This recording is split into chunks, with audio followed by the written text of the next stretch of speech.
아멘. 제가 할 수 있는 것은 하나님께서 저의 삶 가운데 이렇게 나타나셨고 일하셨던 것들을 나누는 것만이 이게 가장 제가 정확하게 전할 수 있는 것 아닌가 싶어가지고 오늘도 우리가 하는 일들 왜 그렇게 하고 있는지 좀 고집스럽게 지금 하고 있는 몇 가지 일들과 그리고 그곳에서 있었던 몇 가지 이렇게 삶 속에서 경험했던 일들을 좀 나누겠습니다. 마태복음 7장 12절 말씀입니다. 그러므로 무엇이든지 남에게 대접을 받고자 하는 대로 너희도 남을 대접하라. 이것이 율법이요 선지자니라. 이 말씀을 제가 설교하려고 하는 것은 아닙니다. 그렇지만 이 말씀 속에 그러므로 무엇이든지 남에게 대접을 받고자 하는 대로 너희도 남을 대접하라. 여기 이제 남에게 이렇게 두 번이나 강조해서 썼는데 사실 이 남에게 하면은 인간관계로 우리가 생각할 수가 있습니다. 물론 인간관계 속에서도 남에게 대접을 받고자 하는 대로 남에게 대접하는 것이 마땅합니다. 그렇게 살면 참 좋은 사람으로 평가될 수가 있습니다.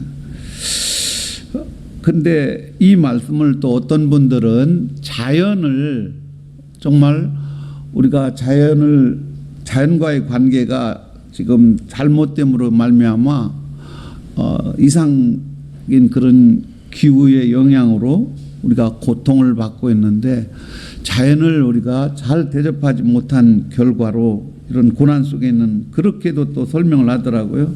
근데 사실은 이 말씀의 의미는 그렇지 않습니다. 하나님과의 관계 속에서 하나님을 우리가 어떻게 대접할 것인가, 하나님을 하나님처럼 대접하라는 말씀으로 오늘 여러분들이 받아들였으면 좋겠습니다. 여러분들은 하나님을 하나님처럼 대접하고 있습니까?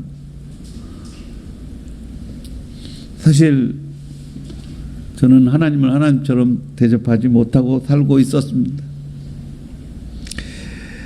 그래서 하나님을 하나님처럼 대접하며 살아야 되겠는데 어떻게 하면 그렇게 살 수 있는가? 사실 우리 아이들을 제가 이제 고집스럽게 변치 않으면서 지금까지 아이들을 가르치고 있는 것이 아이들을 처음에 이제 맞이할 적에 부모님하고 자녀들하고 약속을 합니다. 너희들이 이곳에 와서 살려면 새벽 4시에 일어나야 된다. 그리고 새벽 4시에 기도를 시작해서 성경을 읽고 찬양을 하면서 이 기도의 삶을 살아야 되는데 그냥 어느 날 하루만 하는 것이 아니라 너의 일평생, 아니 이곳에서 생활하는 동안은 그것을 지켜야 된다. 제가 질문을 하고 또 그 아이들이 이제 대답을 하고 부모도 그 질문에 대해서 이해하고 동의했을 때 우리가 아이들을 받아들입니다. 그리고 저녁에 7시서부터 8시 사이에 기도 모임이 있는데 이 모임에도 반드시 참여를 해야 한다.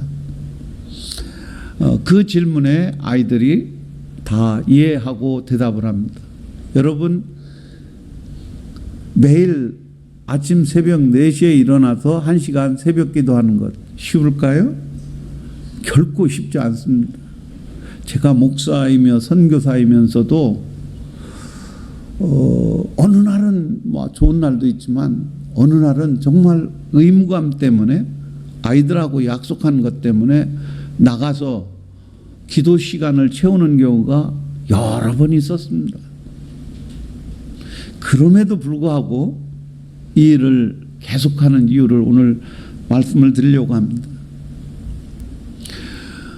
사실 저는 아이들에게 왜 새벽에 이렇게 일찍 일어나서 기도해야 되는지 그 까닭을 이렇게 설명합니다.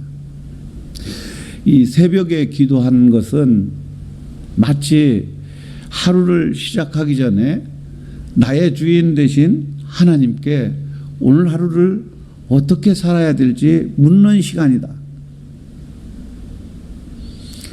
우리가 하나님을 정말 우리 인생의 주인으로 이렇게 모시고 산다면 나의 일생을, 오늘 하루의 삶을 주인 되신 그분께 묻지 않고 살아간다는 것은 이건 한마디로 웃기는 거다.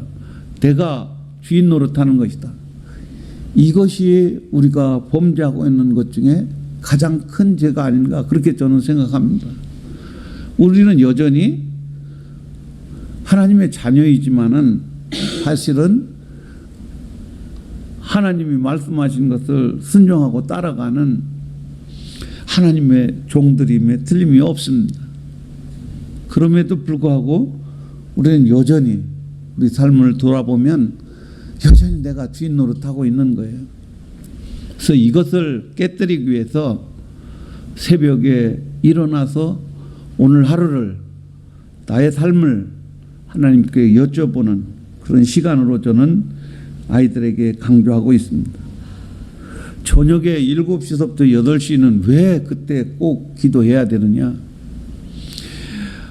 하루 일과가 끝마치면은 사실은 저는 그렇게 생각을 합니다. 우리 일생이 마지막 될 때 하나님 앞에 우리가 감사의 기도를 드리는 것처럼 오늘 하루의 마지막이 내 일생의 마지막이다. 내일이라는 시간은 우리의 것이 아니고 오늘 이 시간만이 나의 삶인데 내 인생이 마지막 끝날 때 하나님께 감사의 기도를 드리는 것이고 또 나의 삶 속에서 잘못된 삶에 대한 반성이며 회개의 시간을 갖는 것이다. 그래서 이것은 예수님을 믿는 사람, 내가 하나님의 자녀라면 반드시 걸어야 될 길이기 때문에 그렇게 아이들에게 강조하고 날마다 그 길을 걸어가고 있습니다. 여러분들은 어떻습니까? 제가 지난번에 싱가포르에 있는 어느 교회 성도들하고 줌으로 이렇게 서로 질문하고 대답하는 그런 시간을 가졌습니다. 그분들이 질문하는 것도 다 비슷한데 이렇게 물어봅니다. 선교사님, 선교사로서 가장 기뻤던 시간이 언제예요? 또 가장 힘들었던 때가 언제예요?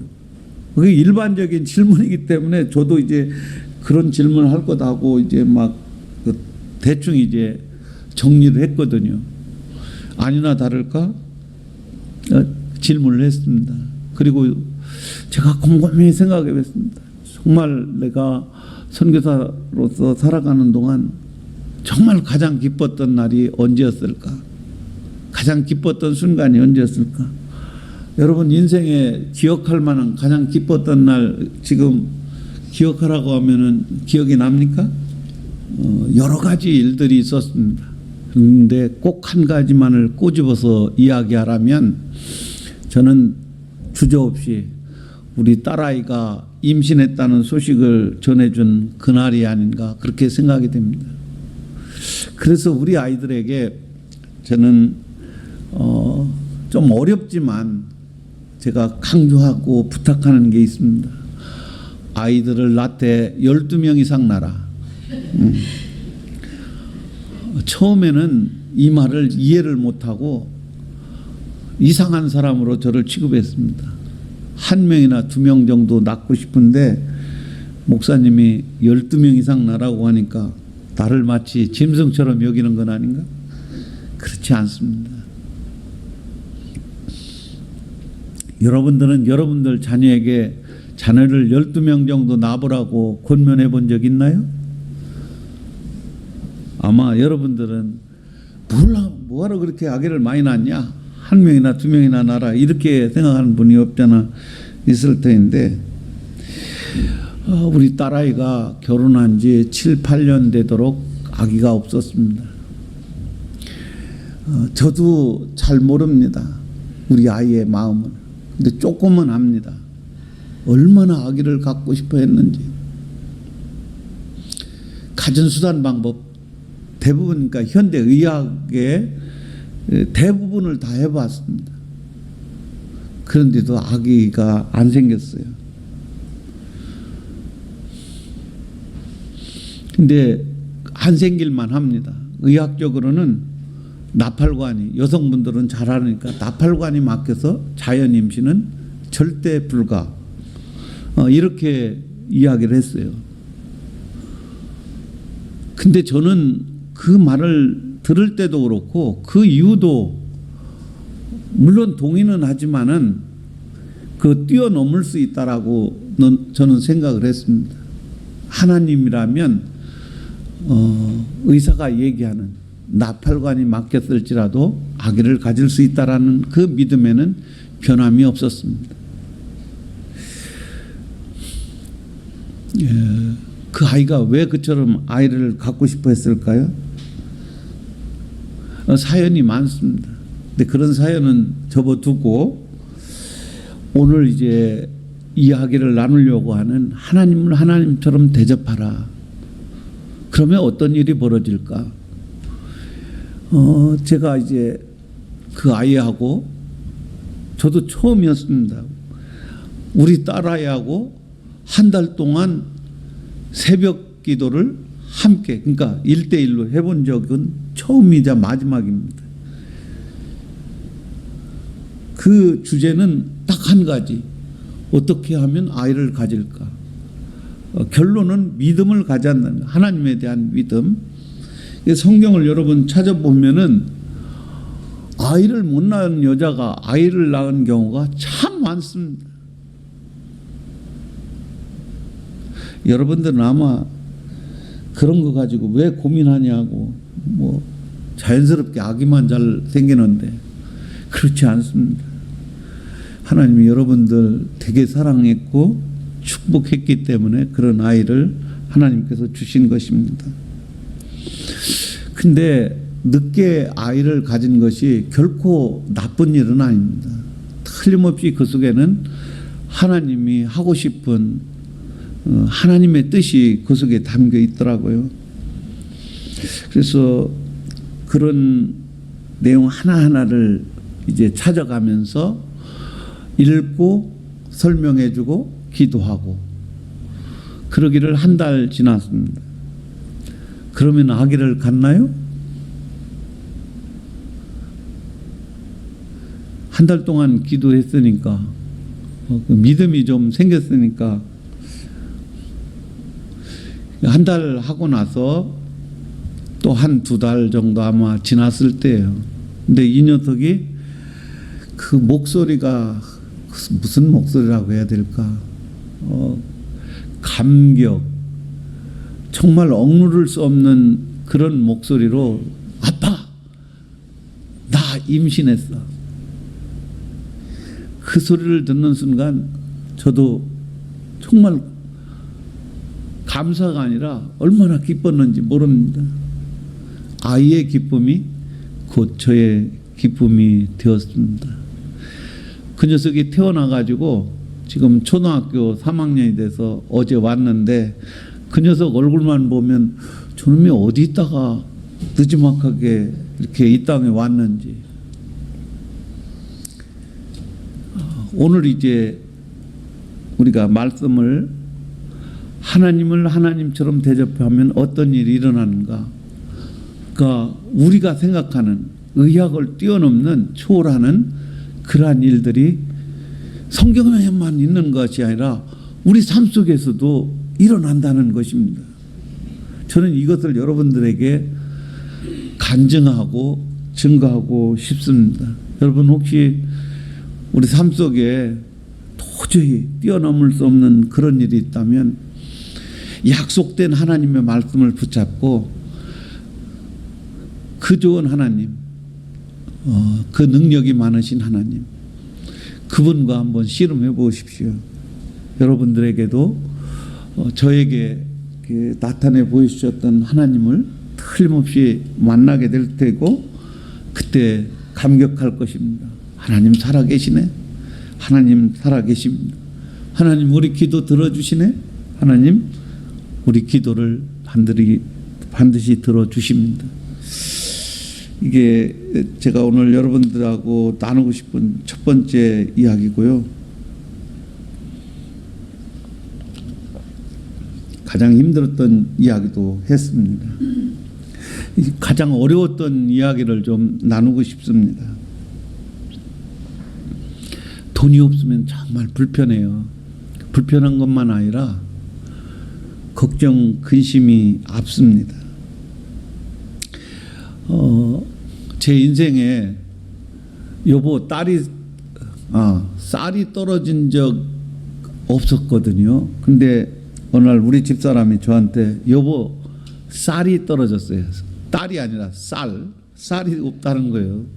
한국이나 인도네시아나 별 차이는 없겠지만 제가 그 일을 이제 당하고 나서 제가 이제 이렇게 대답을 했습니다. 우리 집사람한테 내가 가서 기도할게. 그리고 이제 제가 조금 더 빨리 교회 가서 이런저런 이제 뭐 기도를 하고 하나님 쌀이 떨어졌다고 합니다. 쌀 주셔야 되잖아요. 기도를 하고 이제 집으로 돌아왔습니다. 근데 우리 집사람이 절대 어디 가서도 그런 얘기 하지 말라고 그 사모 창피하게 한다고 했는데 혹시나 해가지고 헌금함도 열어보았고 강대상에 혹시 누가 봉투 갖다 놓지 않았나 또 보았고 이메일도 뒤적거려가지고 혹시 누가 헌금은 보내주지 않았나 없었어요. 제가 이제 기도를 마치고 누군가 대문 앞에 쌀을 갖다 놨지 않았을까 하는 그런 기대감을 가지고 왔습니다. 없었어요. 이 쌀이 없다라는 것은 돈이 떨어졌다는 것이고 돈이 떨어지면은 그때부터 얼마나 많은 문제들이 발생한지 모릅니다. 우선 그러니까 우리 식구들 먹을 게 없잖아요. 근데 이제 일에는 태어난 지 뭐 한 1년도 채 그러니까 그때 우유를 먹고 있는 상황이었으니까 우유를 살 수 없잖아요. 어른들은 뭐 굶은 먹어도 되고 금식도 하는데 아기한테 그것을 강요할 수도 없잖아요.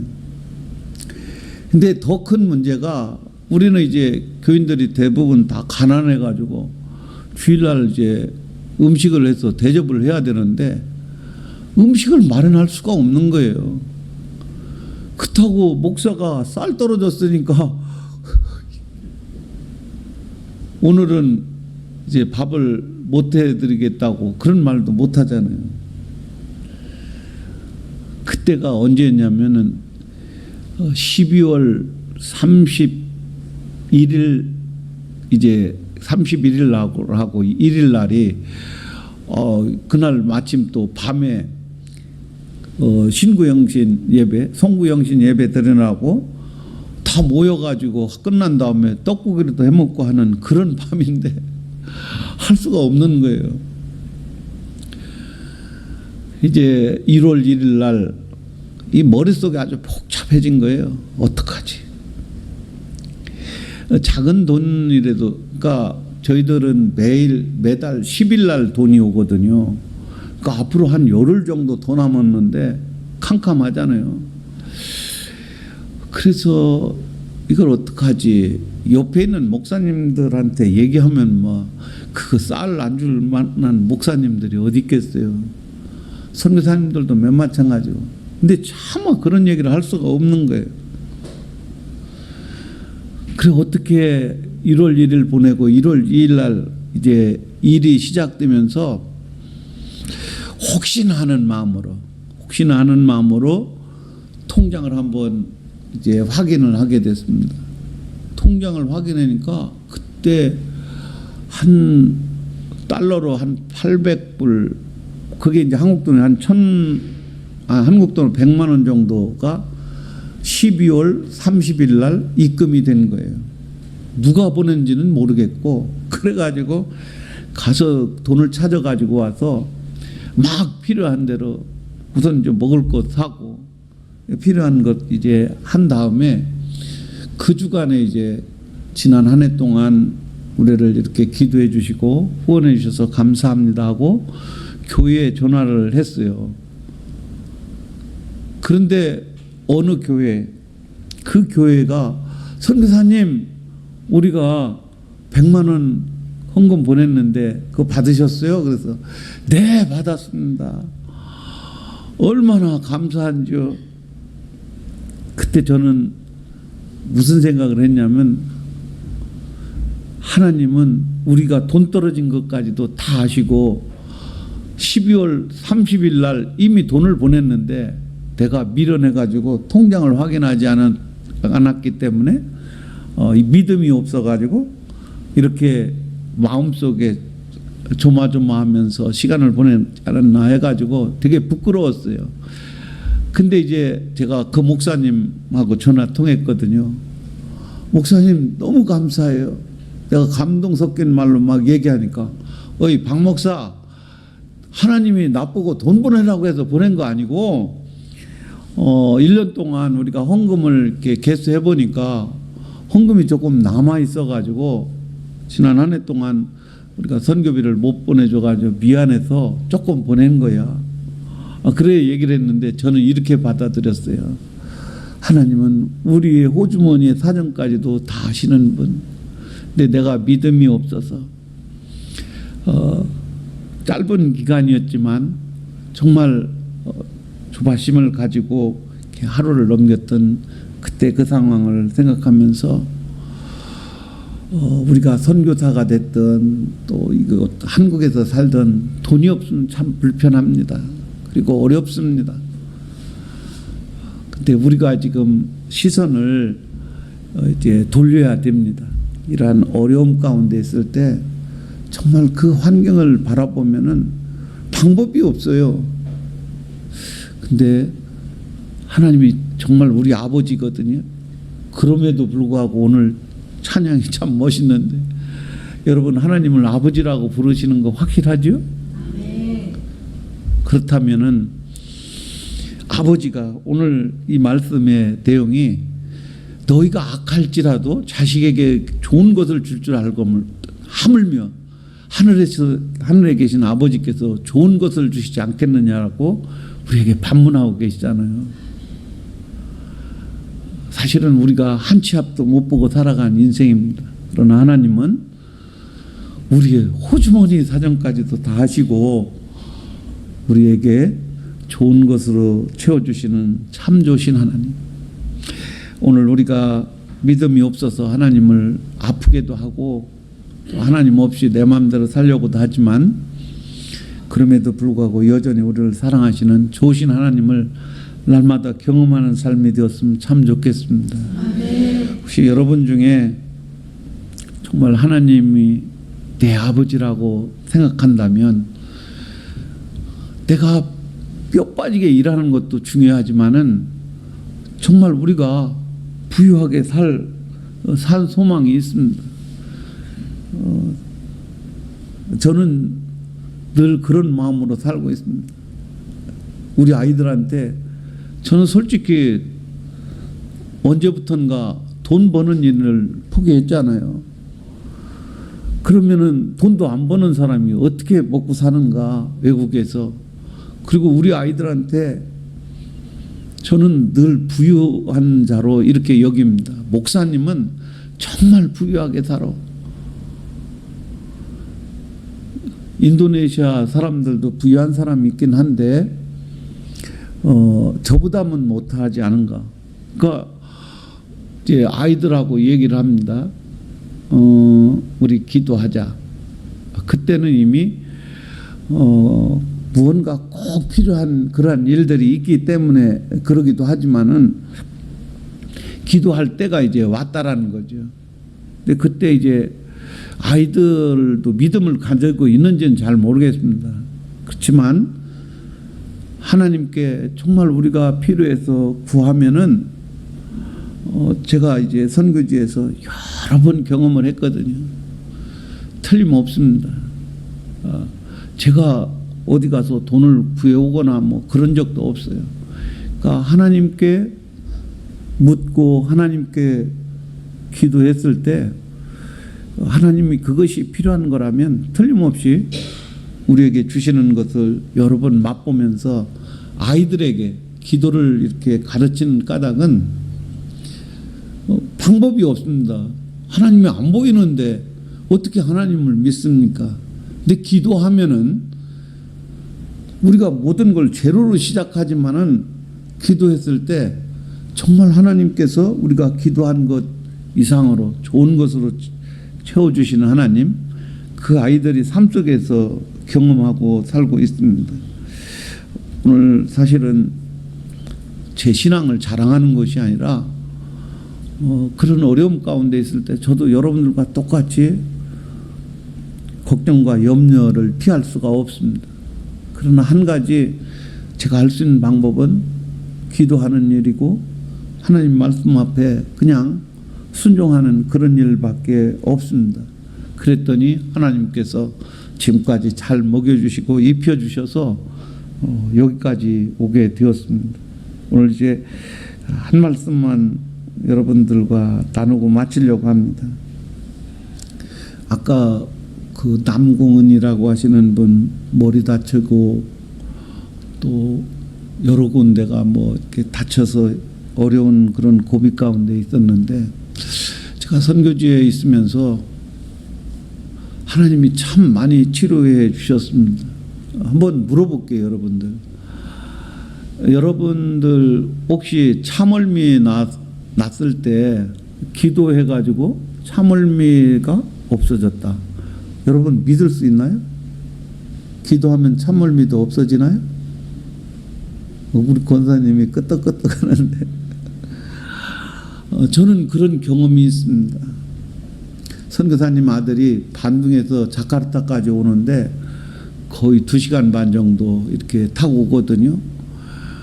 저도 참을미를 예전에 해봤기 때문에 잘합니다. 냄새도 나고 막 구역질도 나고 머리도 아프고 얼굴이 보니까 창백해요. 그럼 뭐 문도 열어봤다 앞에 앉혀봤다 해도 안 되는 거예요. 근데 그 마음속에, 제 마음속에 한번 그 아이를 위해서 기도하고 싶은 마음이 생겼어요. 그래서 손을 잡고 기도하기 시작했습니다. 한 5분쯤 지났을까? 그 아이한테 물어봤어요. 어떠냐 하니까 좀 나아진 것 같습니다. 이제 그날은 이제 그렇게 지나갔고, 다음날